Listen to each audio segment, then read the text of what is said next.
Transmission received. O5 Council ID detected.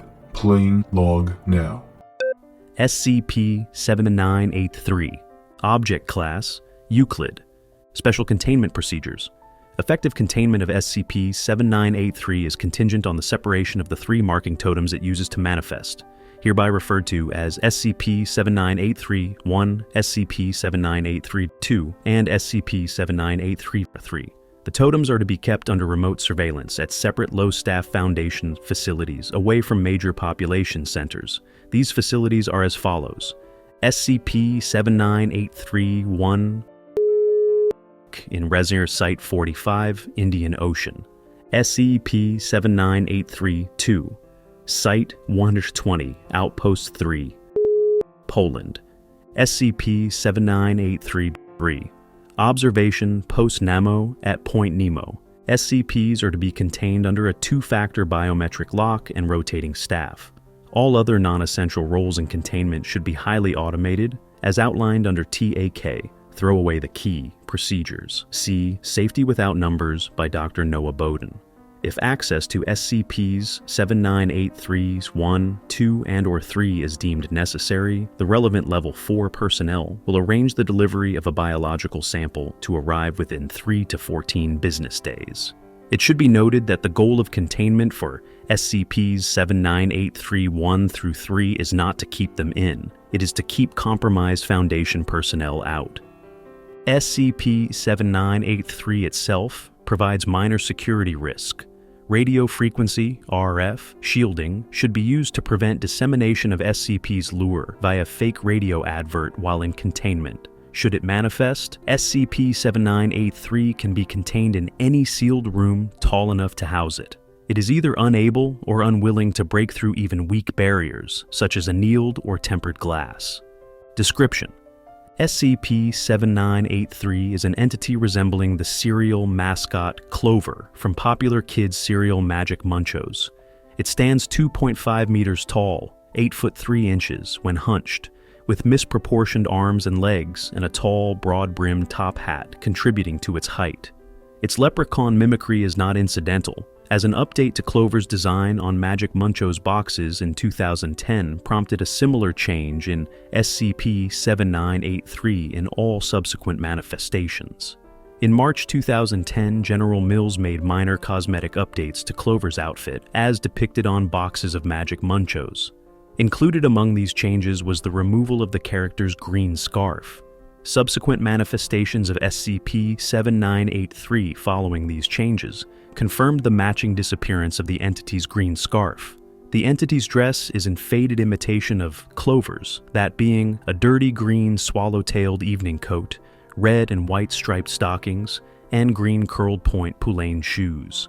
Corroborating accounts from product developer John Holana and character artist Mesa Jaziri at General Mills disprove the theory that Clover's original design in 1964 was inspired by SCP-7983, and not vice versa. Prior to manifestation, cursory tests suggest SCP-7983 occupies base reality in the form of high-compression radio waves, the complexity therein having given rise to some form of intelligence. Manifestation is triggered upon the collection of the three marking totems. SCPs 7983-1 through 3 are miniature plastic leprechaun figurines with no anomalous properties, save for their link to SCP-7983. Each figurine has distinctive headwear and facial hair, as well as a Made in China sticker on the base, despite no known manufacturer being found. Figurines first appeared in unlabeled Magic Muchos cereal boxes as part of SCP-7983's We Folk Challenge radio lure in 2005. The theory that SCP-7983's origins can be traced to the storage of a VTG Phonovox radio within a compromised Scranton box in Site, while not discredited, has fallen out of favor among Foundation researchers. Upon manifestation, SCP-7983 will exhibit a hostile ontokinetic response. See interview log. Level 0 personnel. Care should be taken to ensure distance is maintained at all times between the entity and essential Foundation personnel. We Folk Challenge, Radio Lure, 2005. Foundation involvement with SCP-7983 began in March 2005 following reports of an anomalous radio advert for Magic Muncho's cereal, airing between the hours of 2 and 5 a.m. for 3 consecutive days in select states along the American East Coast. The contents of the ad, later denounced by General Mills, are as follows. Nice try, Leprechaun. No Magic Munchos for you. Magic Munchos, part of a complete breakfast, and introducing the We Folk Challenge. Find all 3 of the Leprechaun's friends in boxes of Magic Munchos and win the big prize. Shortly after airing, reports of SCPs 7983 1, 2, and 3 appearing in Magic Muncho's cereal boxes were investigated with unusual interest by Foundation personnel, considering the perceived threat level and lack of information present. These investigations later led to the recovery of footage documenting SCP-7983's first known appearance. 2005 road footage. See clip. The following footage was recovered outside a stalled vehicle on the side of the road in late March, 2 days after the 2005 lure was broadcast. Recorded on Sony Handycam, its final moments briefly depict SCP-7983 approaching the camera. All 3 totems were found in the vehicle's glove compartment. The driver was reported missing the following morning and declared dead in absentia in 2012. The full footage is linked in the description for O5 viewing. We Folk Challenge Radio Lure 2020. In 2020, 15 years after the initial lure, a second string of fake radio adverts for Magic Munchos aired over the course of 1 week in March. The contents of the ad remained unchanged from the 2005 broadcast, again announcing the unsanctioned We Folk Challenge and a prize reward. Immediately prior to the 2020 broadcast, SCPs 7983 1 through 3 were removed from containment at Site without the Foundation's knowledge, in culmination of a series of unexplained security breaches undertaken by Foundation personnel. See interview log. MTFC Finn Elsher. SCPs were recovered after the 1-week broadcast period from the remains of a Foundation technician, after which TAC procedures were put in place. Reports of SCP-7983 were made by several East Coast residents throughout the broadcast week. Most encounters occurred in private residences and left no witnesses. However, the actions of an employee at a 24-hour convenience store in New Jersey resulted in SCP-7983's manifestation being caught on the in-store security cameras. Mobile Task Force Lambda 8 was deployed on a scrub mission, but faulty equipment left the security system's backups intact, later causing footage of the incident to leak online. To contain the leak, the Foundation engaged in an extensive disinformation campaign.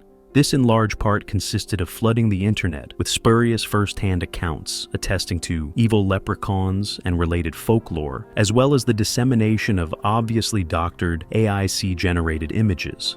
With such a vast quantity of related media, recognition of SCP-7983's true appearance is unlikely. While the incident has largely passed into urban legend, personnel are obligated to monitor the work of any artists whose representations come disturbingly close to reality. One rendering is included in the description for O5 viewing. Interview logs. Interview log. MTFC Finn Elsher. Date, March 20th, 2005. Interviewee, MTFC Finn Elsher. Interviewer, Dr. Noah Bowden. Notes: shortly after deployment of MTF Lambda 6 in the 2005 road footage incident, Mobile Task Force Commander, MTFC Finn Elsher, was caught attempting to break into a strongbox containing SCP-79832. SCPs 7983 1 and 3 were later recovered from Elsher's staff locker. Termination was waived in favor of a disciplinary interview on account of Elsher's stellar field record. Begin log.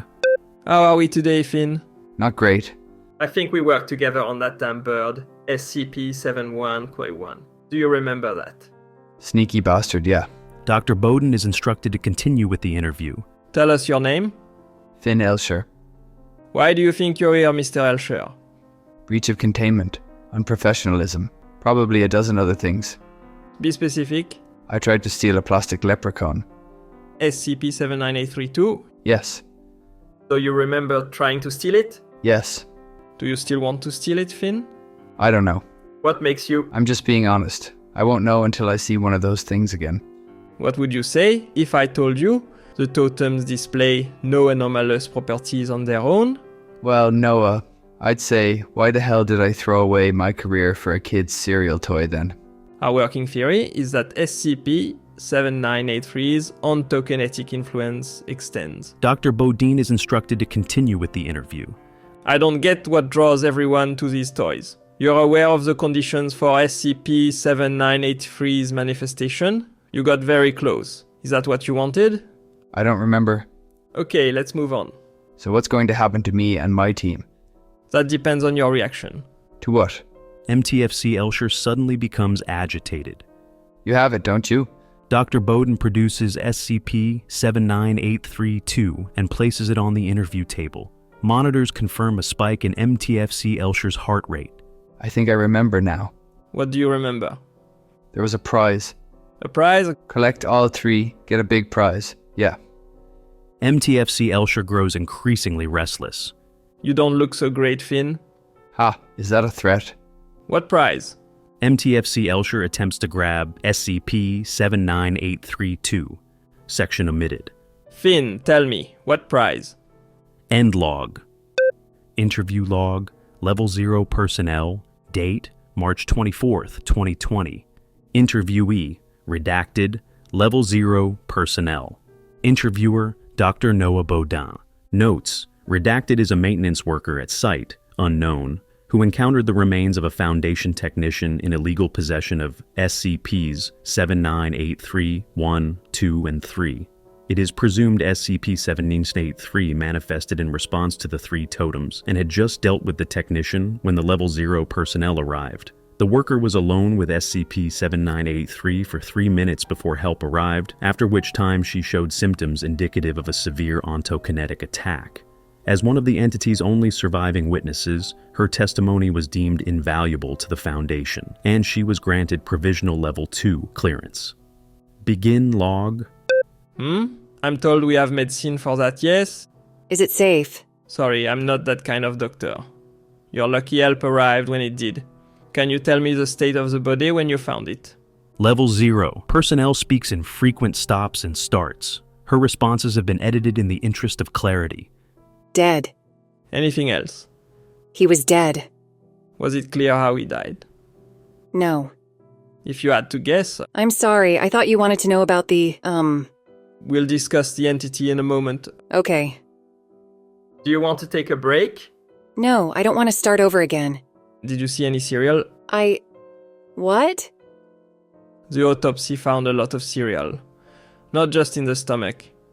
I'm sorry, Doctor. I really wasn't looking at the body. What was the entity doing when you arrived? It looked at me. At this point, Level 0 personnel asks for a break. The interview resumes 30 minutes later. What happened after the entity noticed you? Level 0. Personnel asks for another break. The interview resumes 30 minutes later. Are you feeling ready? Have you ever been on a submarine, Doctor? I actually have. I worked as a rigger on a submarine for 6 years. Do you know the feeling? There's you, there's the walls, and that's your world, for 6 years. But every now and then, maybe you go too deep in the water column and you hear the hull groaning. That's what it felt like when it looked at me. It's our understanding that you saw something when you were alone with the entity. Can you describe that? The longer I stood with it, the less the room wanted me there. Suddenly, I wasn't in the server room. Things started melting away. I belonged somewhere else. I belonged in the field. There was flat grass everywhere, and the world was totally dark outside the ring. The ring? They looked like giant old boulders covered in paint or chalk, these massive rock shapes. I remember one was like a big clover. There was an arch with 3 colors. They're all set up in a ring. I kept thinking what Stonehenge must be like at night. I thought I was there. I swear I could feel the grass. What happened inside this ring? Have you seen its eyes? Have I? Yes, the entity's eyes. I saw those eyes outside the ring, moving around, but moving separately. There were more of them in the dark. More kept opening. Like... Level 0 personnel signals non-verbally for another break. Dr. Bodin waves in medical personnel equipped to administer Class C, targeted retrograde, amnestics. What you experienced was an ontokinetic attack? Do you know what that means? No. That's good. You shouldn't. I can give you the medicine we talked about now, if you like. Is altikinetic something in the brain? No. It's not a neurological term, you're not crazy. I'm not? Dr. Bowden nods. It was real? I was there? Yes. Oh God, it was real? It doesn't have to be. Not for you.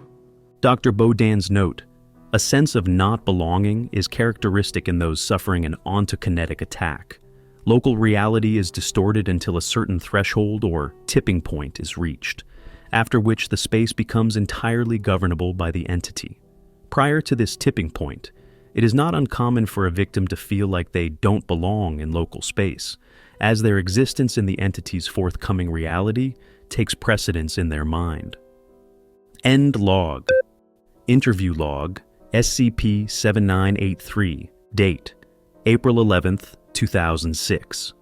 Interviewee, SCP-7983. Interviewer, presiding technician. Notes, SCPs 7983, 1, 2, and 3s were removed from containment and placed together in a 10 mm glass cell, after which point Foundation personnel withdrew to a minimum 40-minute distance to observe. SCP-7983 manifested in the cell 2 minutes 41 seconds later. A technician conducts the interview via one-way intercom system. Begin log. Hello? SCP-7983 looks around its cell before noticing the security camera. Hello? Can you hear me? Can you understand my voice? SCP-7983 exhibits no reaction. Who are you?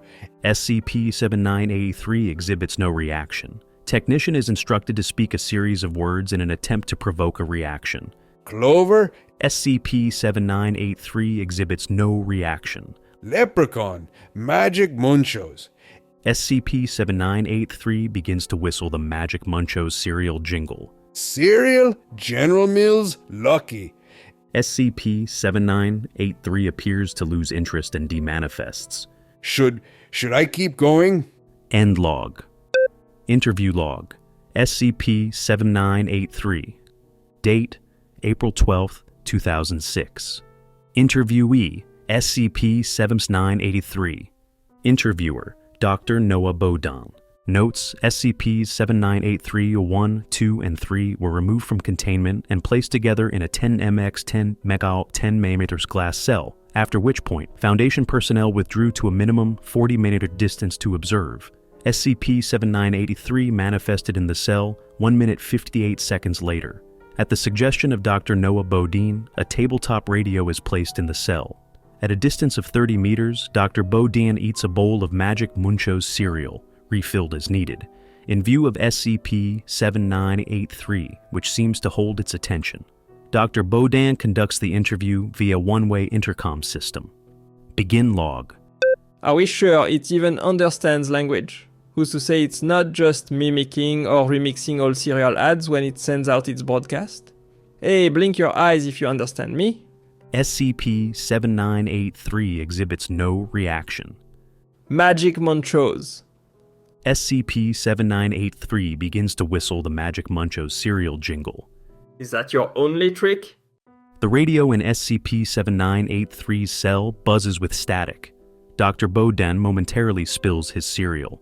A box of Magic Munchos every day. You'll Magic Munch your troubles away. That's the same voice from the radio ad, yes? It's just more mimicry then. I don't think you have your own voice, do you? Magic Munchos. A box of Magic Munchos every day. You'll Magic Munch your troubles away. Magic Munchos. A box of Magic Munchos every day. You'll Magic Munch your troubles away. Is there anything else you want me to ask it? I don't think we are making much progress today. Find all 3 of the Leprechaun's friends in boxes of Magic Munchos and win the big prize. What's the big prize then? Find all 3 of the Leprechaun's friends. Interesting. That response actually suggests some level of comprehension to me. I ask, what's the big prize? It responds as if saying, first, find all 3 of the Leprechaun's friends. It makes a kind of logical sense. It could be taking shots in the dark though. Do you actually understand me? SCP-7983 exhibits no reaction. Magic Munchos. SCP-7983 exhibits no reaction. Magic Munchos. SCP-7983 exhibits no reaction. Magic Munchos. Nice try, Leprechaun. Dr. Bowden registers discomfort. Okay, let's wrap this up. Hand me the Captain Munch. I'd like to try something, please. Dr. Bowden is given an unopened box of Captain Munch cereal depicting the brand's mascot, Captain Munch. Dr. Bowden refills his bowl. Without alerting Foundation personnel, he throws the box at SCP-7983's cell. It hits the glass wall and bounces off with no effect. SCP-7983 takes one step back. Got you. Dr. Bowden is disciplined by Containment Team personnel. Section omitted. It doesn't like Captain Munch. Maybe he's out there too. I'm done. How do I turn this off?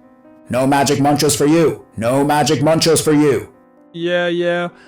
At this point, the hand radio of the Containment Team leader next to Dr. Bowden goes off, startling both her and the doctor. No magic munchos for you. End log. Addendum 7983-001. A proposal submitted by Dr. Noah Bowden outlining plans for the destruction of SCPs 7983-1-3 has been summarily denied following the doctor's insistence that he personally facilitate the destruction. Along with Dr. Bowden's repeated requests for less structured interviews with SCP-7983, such insistence falls under his own negative criteria for assessing Foundation individuals who could prove a threat to the containment of SCPs 7983-1-3. See, in the event of my ruin, reflections and suggestions concerning the compromise of Foundation personnel, 2006. Dr. Bowden has been put on watch and transferred to a research position on SCP-7037 prior to its installment in the Overseer Hall. Addendum 7983-002. SCP-7983-2 was removed from containment at Site-120 Outpost 3 without Foundation approval in the early morning of February 26, 2023. A search is ongoing. Dr. Bowden could not be reached for questioning. Addendum 7983-003. On March 17, 2023, a new string of fake Magic Munchos adverts began airing across the United States. These broadcasts again advertised the We Folk Challenge and lasted for approximately 1 month. Requests for the allocation of more resources to containing SCP-7983 have been denied, on account of all associated personnel insisting more studies of SCPs 7983-1 and 3 be conducted in person. Doctor's note. The artificial intelligence constructs provided are ample, but they do still make some mistakes. I'll have to fine-tune the code on them to see if I can get them to pronunciate and enunciate more properly. Otherwise, it has been satisfactory, and again, I'd like to thank the O5 Council for their support. Further, I would also like to request the O5 Council approve my requests to interview SCP-7983 in person. I have submitted 12 requests so far after my last interview. Thank you.